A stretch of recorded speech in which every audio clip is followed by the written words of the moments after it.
Hello అండి, నమస్తే. నేను మీ సంధ్య. వెల్కమ్ టు సంధ్యాస్ వంటల పుస్తకం. ఈ సండేకి మీ ఇంట్లో ఇలా ఫ్రాన్స్ పలావ్ చేయండి. ఇంట్లో ఉన్న వాళ్ళందరూ లొట్టలేసుకుంటూ బాగుంది అనుకుంటూ ప్లేట్ మొత్తం ఖాళీ చేస్తారు. నేను చెప్పిన కొలతలతో ఈ ఫ్రాన్స్ పలావ్ని మీరు ట్రై చేసి చూడండి. చాలా సింపుల్గా క్విక్గా అయిపోతుంది.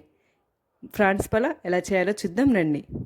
ముందుగా నేను ఇక్కడ చూపిస్తున్న గ్లాస్తో ఒక గ్లాస్ వరకు బాస్మతి రైస్ని ఇలా తీసుకున్న రైస్లోకి వాటర్ పోసుకొని 2 సార్లు శుభ్రంగా బాగా కడుక్కోవాలి. అలా కడుక్కున్న తర్వాత మళ్ళీ వాటర్ పోసుకొని ఒక 30 నిమిషాలు పక్కన పెట్టుకొని నాననివ్వండి. తర్వాత పలావ్కి సరిపడ కళాయి పెట్టుకొని అందులోకి 2 టేబుల్ స్పూన్ల వరకు ఆయిల్ని తీసుకోండి. అందులోకి బిర్యానీ స్పైసెస్ని యాడ్ చేసుకోండి. అలాగే 2 మీడియం సైజ్ ఉల్లిగడ్డల్ని సన్నగా కట్ చేసి కొంచెం ఫ్రై చేసుకోండి. 2 పచ్చిమిర్చి అలాగే ఒక గుప్పెడు కరివేపాకును కూడా వేసుకొని అన్నిటినీ లైట్గా ఫ్రై చేసుకోండి. 2 మీడియం సైజ్ టమాటాలను కూడా సన్న ముక్కల్లా కట్ చేసుకొని ఒకసారి బాగా కలిసే విధంగా కలుపుకోండి. ఇలా కలుపుకొని మూత పెట్టుకొని టమాటాలన్నిటినీ మెత్తగా మగ్గే విధంగా మనం ఉడికించుకోవాలి. ఆ తర్వాత 2 టేబుల్ స్పూన్ల వరకు అల్లం వెల్లుల్లి పేస్ట్ని యాడ్ చేసుకొని ఒకసారి అంతా కలిసే విధంగా బాగా కలుపుకొని మళ్ళీ మూత పెట్టుకొని టమాటాలన్నీ మనకి సాఫ్ట్గా మెత్తగా అయిపోయేంత వరకు ఉడికించుకోవాలి.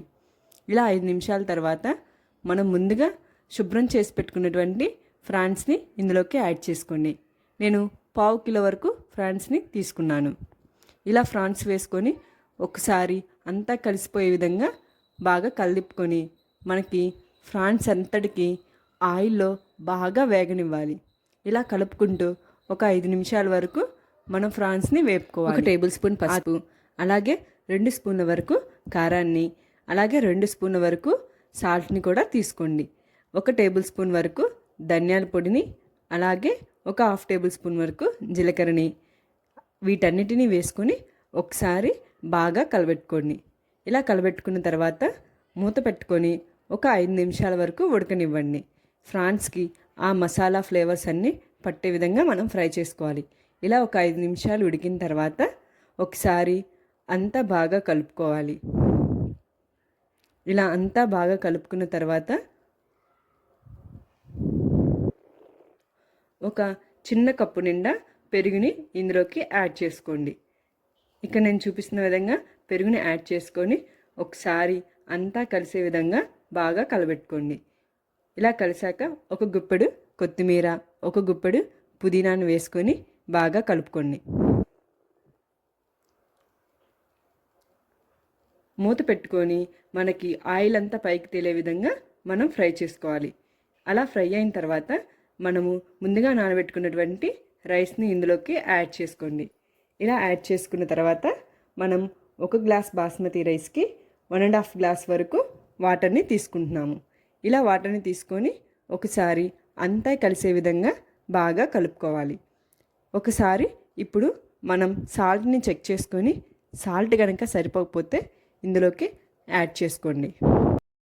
సాల్ట్ని కూడా చెక్ చేసుకొని మూత పెట్టేసుకొని ఒక 10 నిమిషాలకి మనకి ఇలా రైస్ అంతా ఆల్మోస్ట్ ఉడికిపోయి పొంగు పట్టడం కూడా వచ్చేస్తుంది. అలాంటప్పుడు మూత తీసి ఒకసారి బాగా కలిసే విధంగా కలబెట్టుకొని కొంచెం పుదీనాని, అలాగే ఒక 3 టేబుల్ స్పూన్ వరకు నెయ్యిని వేసేసుకొని మూత పెట్టుకొని ఒక 5 నిమిషాలు ఉన్న తర్వాత స్టవ్ ఆఫ్ చేసుకోండి.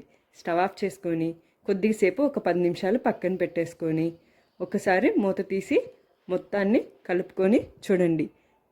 మనకి రైస్ అనేది పువ్వులాగా బాగా విచ్చుకొని మనకి పర్ఫెక్ట్గా కుక్ అవుతుంది. వేడివేడిగా మనం సర్వ్ చేసుకొని తినేయచ్చు. మీరు కూడా ఈ ఫ్రాన్స్ పలావ్ని తప్పకుండా ట్రై చేయండి. ఎలా ఉందో నాకు కామెంట్ చేయండి. మీకు కనుక నచ్చినట్లయితే లైక్ చేయండి, షేర్ చేయండి.